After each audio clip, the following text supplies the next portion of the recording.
daw. Ma'am Jess, closing na po tayo? Oo, Ana. Bakit? Sponge count po tayo. Grant daw. Superficial lang naman kami Small incision lang, Ana. Lagay mo na lang complete. Talaga po? Here daw. Scissors daw. Sige na nga, 1, 2, 3, 4, 5, 6, 7, 8, 9, 10, 10 OS, complete. 10 OS. V-Pax po? B-Pax, 1, 2.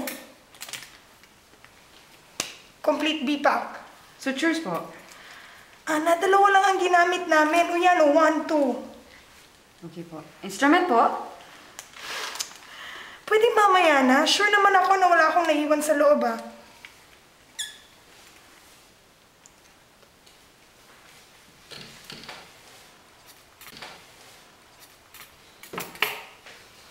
Oh, nag-lunch ka na? Ako muna dito. Oh, Ana, bakit hindi may pinta yung mukha mo? Nakakainis kasi. Tinatanong ko lang naman if complete na ang counting. Pero parang ayaw niya mag-final counting. Sino? Si Miss Tila Cruz. Naturingan pa naman siyang supervisor. Tapos, hay!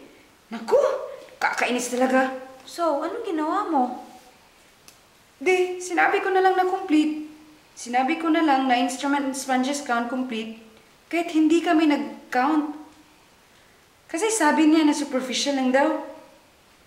May mali ba akong nagawa? Gusto ko lang naman gawing tama yung trabaho ko.